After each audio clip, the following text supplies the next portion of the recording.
नमस्कार साथियों। आज हमारे साथ हैं रामपुर बाघेलान विधानसभा से भारतीय शक्ति चेतना पार्टी के विधानसभा प्रत्याशी लवकेश सिंह दीक्षित। हम उनसे नमस्कार। जानेंगे रामपुर बाघेलान विधानसभा में व्याप्त जन समस्याओं को लेकर आप क्या कहना चाहेंगे और चुनाव में क्या तैयारियां हैं आपकी। देखिए, रामपुर बघेलान विधानसभा में अधिकांशतः जो शासन रहा है वह एक ही परिवार का रहा है और सतना जिले की जितनी भी विधानसभाएं हैं, जितनी नगर पंचायत हैं, सबसे पिछड़ा रामपुर बघेलान है। रामपुर में जो मूलभूत सुविधाएं हैं वो आज भी धरातल पर कहीं नहीं है। पहला, शिक्षा। आज भी कॉलेज है, वहां आर्ट के अलावा कोई संकाय नहीं, कोई विषय नहीं है।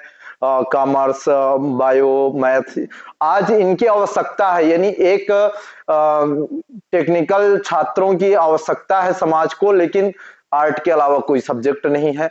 दूसरा, आप देखेंगे कि उन्होंने कॉलेज का नाम भी अपने बब्बा के नाम पर करवाया, लेकिन कॉलेज को सुविधा नहीं दे पा रहे हैं। ताला एक छोटा सा गांव है, वहां पर सारे विषय उपलब्ध हैं, लेकिन रामपुर बघेलान विधानसभा है, नगर पंचायत है, तहसील है, ब्लॉक है, उसके बावजूद भी यहाँ के छात्र मोहताज है शिक्षा के लिए। अगर किसी के पास 200 रुपए एक दिन के लिए पैसा नहीं है तो वो सतना जाके पढ़ाई नहीं कर सकता। और अगर ये सारे विषय उपलब्ध हो रामपुर में तो लोग साइकिल से जाके 6-7 किलोमीटर, 10 किलोमीटर पढ़ाई वो अपनी कर सकते हैं। स्वास्थ्य में आप देखें, रामपुर बघेलान की हालत, यहाँ एक तो अच्छे डॉक्टर आ नहीं पाते हैं, अगर कोई आया तो उसका ट्रांसफर। अभी नसबंदी का हमने मामला उठाया था, प्रदेश स्तर पर बयान चले थे हमारे, तो उसमें यहाँ 10 बेड के अलावा कोई सुविधा नहीं है। और दूसरे अमरपाटन चले जाइए, तमाम कहीं भी मध्य प्रदेश के किसी भी प्राथमिक स्वास्थ्य केंद्र, तहसील स्तर में जाइए, सबसे यहाँ से बहुत अच्छी सुविधाएं हैं, लेकिन रामपुर में वह भी नहीं है।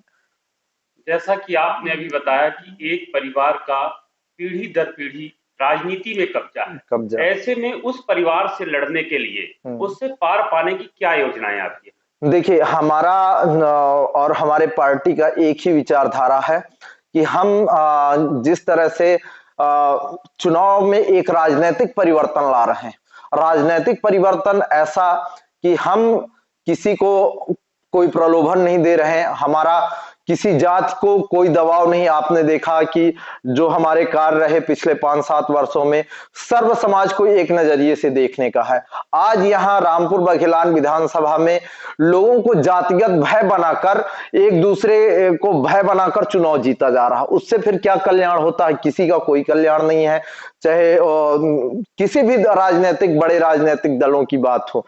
दूसरी बात, हम जिस तरीके से, आप ये देखें कि पिछले चुनाव में भी हमने कितना कम पैसा खर्च किया था, क्योंकि ईमानदार व्यक्ति के पास आज अनाप शनाप का पैसा नहीं है, और जो 2 नंबर के लोग हैं उन्हीं के पास अनाप शनाप का पैसा है। तो ये जनता को तय करना है कि हमको ईमानदार व्यक्ति चाहिए या भ्रष्टाचारी व्यक्ति। फिर वो करोड़ों निवेश करते हैं, 100-100 गाड़ियां लगती हैं, तमाम गांव में लोग खरीदे जाते हैं, फिर वो प्रचार करते हैं, और उसका परिणाम यही होता है कि कोई व्यक्ति पंचायत में जाए तो पैसा दे, किसी योजना आए तो पैसा दे, तहसील में जाए तो पैसा दे, थाने में जाए तो पैसा दे। अगर जनता को कहीं पैसा नहीं देना है तो हमारे साथ जुड़े, क्योंकि अभी हमने कई भ्रष्ट अधिकारियों का रामपुर में ट्रांसफर करवाया है। भ्रष्टाचार, मेरा सीधा वादा है जनता से कि जो जनता का काम ईमानदारी पूर्वक नहीं करेगा वो हमारे क्षेत्र में नहीं रहेगा। तो हमारी जो तैयारी है, जो निर्वाचन आयोग के नियम है उसके साथ है, और अच्छा समर्थन मिल रहा है। और देखिएगा, इस बार के जो चुनाव परिणाम आएंगे वो बहुत अप्रत्याशित आएंगे, लोग समझ भी नहीं पाएंगे। जैसा कि पिछले पंचवर्षीय भी आपको भारतीय शक्ति चेतना पार्टी ने अपना उम्मीदवार रामपुर में बनाया था जी। आपने कई वर्षों से संघर्ष किया युवाओं के बीच पे। नशा मुक्ति आपका प्रमुख मुद्दा रहा, जिस पर आप लगातार अनशन प्रदर्शन करते हुए विगत 5-10 वर्षों से मुझे देखे जा रहे हैं। इसके बावजूद कहाँ ऐसी कमी रह गई कि पिछले बार जिस प्रकार के आपको नतीजे की उम्मीद थी वो आपको नहीं मिल पाई? देखिए, अभी क्या है, जनता का जो माहौल है, जो दिमाग है, वो बदल रहा है। उसकी शुरुआत हुई थी। अब जब 13 में हमारे प्रत्याशी ने चुनाव लड़ा था, 13 में मेरी उम्र नहीं थी, तो उनको 450 वोट मिली थी। जब मैं 18 में चुनाव लड़ा, तो जितनी नए राजनीतिक दल थे, आम आदमी पार्टी, सपाक्स, तमाम आपने देखे होंगे कितना पैसा खर्च किया, उसके बावजूद हमारे जितनी वोटें नहीं पाए, वो हमारे आधे में रहे। तो मेरा कहने का मतलब ये है कि जिस जीरो से मैं खड़ा हुआ हूं, तो जितना पिछले बार मुझे समर्थन मिला था, लोगों ने जब देखा तो उसी में वो चौंक गए थे, क्योंकि आम आदमी पार्टी का इतना हवा था, यहाँ सरकार है, ये है, वो, हमारे आधे में वोट मिली थी उसको, है। तो वोट पैसे से नहीं मिलती, वोट बड़ी बड़ी गाड़ियों में चढ़ने से नहीं मिलती, वोट मिलती है काम से, वोट मिलती है व्यक्तित्व से, वोट मिलती है ईमानदारी से। लेकिन आज का परिवेश जिस प्रकार से चुनाव को एक त्योहार की तरह लोग देख रहे हैं, पैसे लगातार पानी की तरह बहाए जा रहे हैं, ऐसे में आपकी जो परिस्थितियां हैं, जो आपके उद्देश्य है, इनको कहां तक पूरा कर पाएंगे? देखिए, क्या होता है, जब कोई विचारधारा शुरू होती है, तो उसको अपनी जड़ें जमाने में समय लगता है। जिन राजसत्ताओं ने 70-76 वर्षों से देश में एक माहौल ही बना दिया है कि जातिवाद के नाम पर, दारू मुर्गा शराब के नाम पर चुनाव जीतना, तो उससे क्या हो रहा, देश बिक रहा है, गुलाम हो रहा है, भ्रष्टाचार बढ़ रहा, और यही भ्रष्टाचार का पैसा विदेशों में जा रहा है। तो क्या इससे जनता का कल्याण होगा? क्या मैं भी उसी रास्ते पर चल दूं कि लोग पैसा बांट रहे हैं, जाति के नाम पर समाज को लड़ा रहे हैं, और फिर चुनाव के बाद क्या होता है, दलाली करना। आज भारतीय जनता पार्टी के मंडल अध्यक्षों को देखिए, अभी मेरे पास आए दिन फोन आते हैं कि ट्रांसफर करवाने के नाम पर हमसे पैसे लिए गए, फिर हमारा ट्रांसफर नहीं हुआ। तो रीवा का भी मामला देख लीजिए, रामपुर के एक ऐसे ही 2-3 लोगों के मेरे पास फोन आए। तो मेरा ये सिद्धांत नहीं है, मैं राजनीति में सत्ता एक दिन में नहीं हासिल करना चाहता कि मैं इन प्रकार दुनिया भर का, फिर मेरा राजनीति में आने का मतलब ही क्या क्या रह गया? तो हम लोग राजनीति सत्ता सुख भोगने के लिए नहीं आ रहे हैं, हम लोग राजनीति में आ रहे हैं सेवा करने के लिए, परिवर्तन करने के लिए। अगर जो दूसरे लोग कर रहे हैं वही हम भी करेंगे, तो फिर हमारे और उनमें क्या रह जाएगा? और फिर जो हमारे संस्थापक हैं, धर्म सम्राट युग चेतना पुरुष परमहंस योगीराज श्री शक्तिपुत्र जी महाराज, उनका पार्टी बनाने का क्या उद्देश्य रह जाएगा? जिस प्रकार से आपने बात की जातिवाद की बात, हाँ, रामपुर बाघेलान विधानसभा में ब्राह्मण बहुल क्षेत्र होने के बावजूद भी आजादी से आज तक कोई भी ब्राह्मण प्रत्याशी चुनाव जीत के किसी भी दल से नहीं आया। तो ऐसे में जातिवाद का मुद्दा कहाँ है, आप मानते हैं रामपुर में? देखिए, अभी जो एक पार्टी की बात ना करें, केवल ब्राह्मण समाज की, अभी तक पटेल उम्मीदवार थे, और मैं तो नहीं देखता कि ब्राह्मण कभी जातिवाद में गए हैं। अगर ब्राह्मण जातिवाद में गए होते तो वह आज उनकी सरकार बन रही होती। और इस बार भी हमें यही आशा है कि ब्राह्मण बहुत बुद्धिमान होते हैं। वो, ये बात अलग है कि उनको कोई बहुत भोले भी होते हैं, चरण स्पर्श से वो अपना आशीर्वाद दे देते हैं, लेकिन वो जातिवाद उतना नहीं है जितना अन्य लोगों द्वारा जाति का स्टंट खड़ा किया जाता रहा। आपने अभी देखा है, नगर पंचायत का चुनाव था, भाजपा विधायक का जो वार्ड है उसमें छत्री ठाकुर, जो उनके समुदाय के लोग कम है, वो अपना वार्ड नहीं निकाल पाए। तो क्या देखा जाए, आज वो जो इतने वर्षों से राजनीति कर रहे हैं, जात के नाम पर ही तो राजनीति कर रहे हैं। जितने उनके समाज के लोग हैं, सभी को तो मैं नहीं कह सकता, हर जगह अपने अपने विचारधाराएं होती हैं, लेकिन उन्होंने जातिगत स्टंट ही बनाया है कि तुम हमें जिताओ, नहीं दूसरे समाज का लोग तुम्हें खा जाएगा, तुम्हारे साथ ऐसा करेगा, वैसा करेगा। तो ये अभी राम लखन जी विधायक रहे, उनके ऊपर जात का ठप्पा लग चुका था, तो इसीलिए इस बार शायद कांग्रेस पार्टी ने उन्हें टिकट नहीं दिया। तो जात के नाम पर चुनाव नहीं जीते जाते। और जब भी राम लखन जी बने थे, सर्व समाज ने वोट दिया है। और ये भी तो जाति ही भारतीय राजनीति को ऊपर उठने नहीं दे रही है। और इस बार भी हमारा अनुरोध है कि आप अगर जाति देखकर प्रत्याशी चुनते हैं तो कहीं ना कहीं आप अपने देश से गद्दारी कर रहे हैं, अपने आने वाले भविष्य बच्चों के साथ गद्दारी कर रहे हैं। आपको ऐसा प्रत्याशी चाहिए, ऐसा नेता चाहिए जो हर मुद्दों पर लड़ सके, तानाशाह के खिलाफ आवाज उठा सके। अभी अगर मैं पिछले विधानसभा के चुनाव परिणामों की बात करूं तो राम लखन जी को 52,000 वोट मिले थे, 85 जी को 43,000 के लगभग वोट मिले थे। लेकिन जिस तरह से उनको भारी बहुमत दिया गया था उस तरीके से उन्होंने प्रशासन के विरुद्ध क्षेत्रीय विधायक द्वारा जिस तरह से अपराधियों को संरक्षण दिया जाता था उस तरह से मुखर नहीं हो पाए।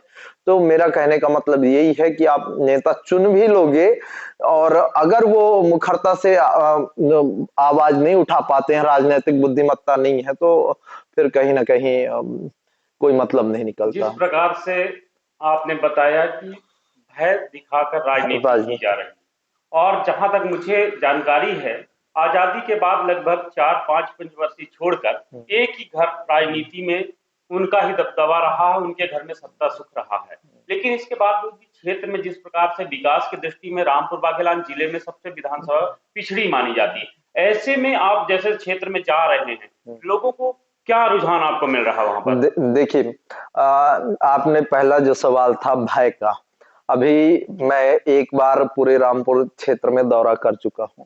मैं कई जगहों पर जाता हूं तो यही बात आती है कि इतना भय दिखाया जा रहा है क्षेत्रीय विधायक द्वारा कि अगर कोई सोशल मीडिया में फोटो खींचता है, 4 लोगों के पास बैठा है, तो विधायक का फोन पहुंच जाता है कि क्यों, खूब फोटो सेशन चल रहा। इस तरह की बातें आ रही हैं, लोग खुल के साथ नहीं आ पा रहे हैं। अभी तपा गांव के अनेकों लोग हमारे समर्थन पे हैं, लेकिन तमाम हर पंचायत का यही है, लेकिन वो यही कहते हैं कि जिस दिन मैं आपके साथ खुल के आ गया तो मेरे परिवार या अन्य लोगों के द्वारा मुझे प्रताड़ित करना, उनको दबाव देकर हमारे ऊपर जमीन पर किसी ना किसी जो भी वो व्यवसाय कर रहे हैं उस पर वो परेशान करना शुरू कर देंगे। तो इतना तानाशाही है रामपुर विधानसभा में, लोकतंत्र है कहां?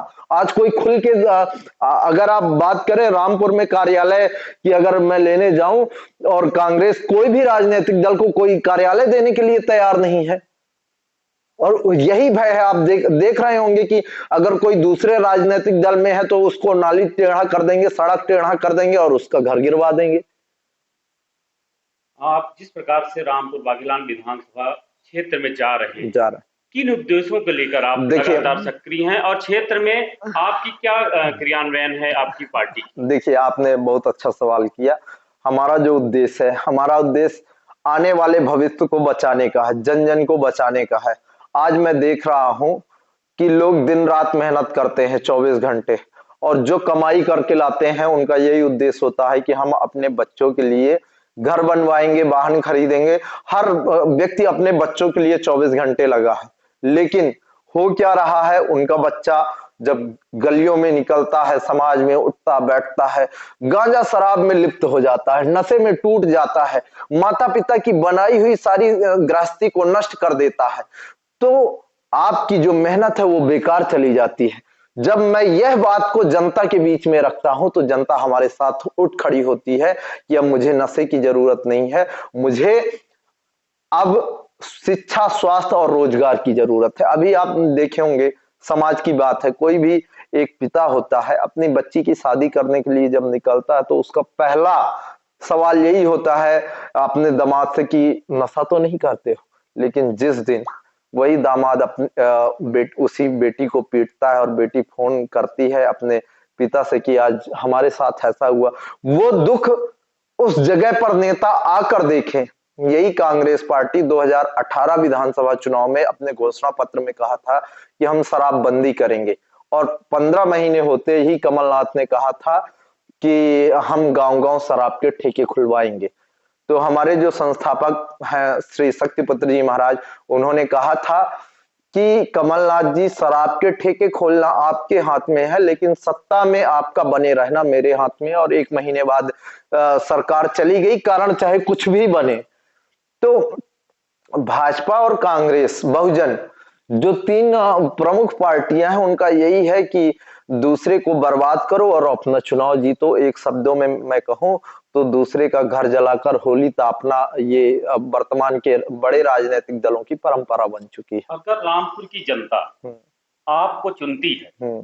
तो आपका उद्देश्य और प्रमुख मुद्दा क्या होगा? यहाँ विकास के लिए क्या रोल मॉडल आपका होगा? देखिए, पहला हमारा विकास का रोल मॉडल है लोगों को अच्छी स्वास्थ्य सुविधाएं मिले, लोगों को अच्छी शिक्षा मिले। अभी तक रामपुर में जहां अन्य सतना जिले की तहसीलों में 20 साल पहले आईटीआई है, रामपुर में अभी आईटीआई खुला उसका पता नहीं। एक विषय है शायद वो भी कोई आता पता नहीं है। तो शिक्षा सबसे बड़ी रोजगार का साधन है। अगर बच्चा स्किल है तो उसको रोजगार मिलेगा। दूसरा, सतना जिले रामपुर विधानसभा में अगर देखे जाए तो शायद 3 सीमेंट प्लांट है, 2 प्रिज्म के, एक अल्ट्राटेक। और रामपुर के कितने पढ़े लिखे लोग हैं, मजदूरी के अलावा, झाड़ू लगाने के अलावा कोई भी रोजगार में नहीं है। क्योंकि जो क्षेत्रीय सांसद विधायक हैं, अभी तो मैं विधानसभा की ही बात करूंगा, तो उनके द्वारा कहीं ना कहीं फैक्ट्री को संरक्षण दिया जाता है कि बाहर के मजदूर लाए जाएं। अभी पिछले साल लोडिंग वर्करों की हड़ताल चल रही थी, सर पटक के परेशान हो गए, लेकिन उनका सुलह नहीं कराया। जब हमारे पास मामला आया, हमने एसडीएम को, समय बेग थे, उनको सख्त कहा था कि अगर आप यह मामला नहीं सुलझा पाते हैं तो अगर मैं आता हूं तो यह फिर मैं आर पार की लड़ाई लड़ूंगा। और जो मामला कई वर्षों से लंबित था उसको मैंने उसकी सुलह करवाई। आज अप्रज में सीमेंट लोडिंग फैक्ट्री के मजदूरों की जो मांग थी उनकी तनख्वाह बढ़ी, तो हमने फैक्ट्री को कहा था थोड़ा आप झुकिए, तो और मैं उनसे भी कहूंगा थोड़ा आप भी झुके। तो दोनों लोग झुके और एक अच्छा परिणाम आया। और जो हमारे क्षेत्र में संस्थान चल रहा है, नेता का काम केवल संस्थानों में रोड़ा अटकाने का नहीं, सुलह करवाने का भी है। जिस प्रकार से मध्य प्रदेश में लगातार 20 वर्षों से भाजपा की सरकार है और रामपुर से भी सरकार में प्रतिनिधित्व कर रहे हैं भाजपा विधायक, उनका कहना है कि क्षेत्र में विकास के लिए कोई काम बचा ही नहीं है, हमारे द्वारा समस्त काम करा दिए गए हैं, अब विकास के लिए रामपुर में बचा ही कुछ नहीं है। ऐसे में आप क्या सोचते हैं? देखिए, जो प्रदेश, पहले मैं प्रदेश के मुख्यमंत्री पर आता हूं, आज मध्य प्रदेश के मुखिया का कोई चेहरा नहीं देखना चाहता, कोई आवाज नहीं सुनना चाहता।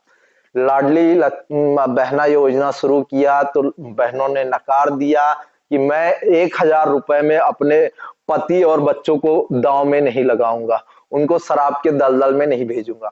दूसरा, मैं आता हूं रामपुर विधानसभा में।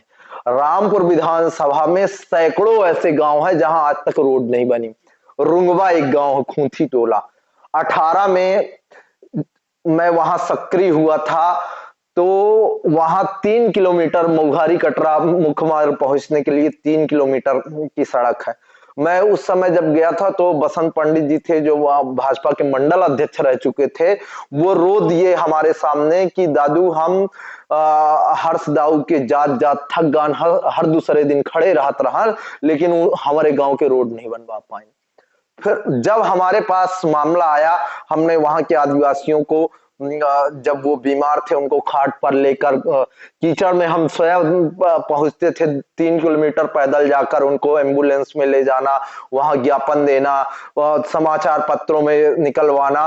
और यहां तक प्रयास हमने किया कि जिला पंचायत सीओ उस समय रिजू अपना थी, तो जन भागीदारी से वहां 1.5 किलोमीटर की रोड हमने पास कराई। और जब रोड पास हुई तो भाजपा विधायक द्वारा लोगों को फोन करके उसमें स्टे लगवाया जा रहा था, अड़ंगे लगवाए जा रहे थे, और मेरे प्रयास से वहां 1.5 किलोमीटर रोड बनी है। सारे जो जितनी भी मैं बातें कर रहा हूं ऑन रिकॉर्ड कर रहा हूं।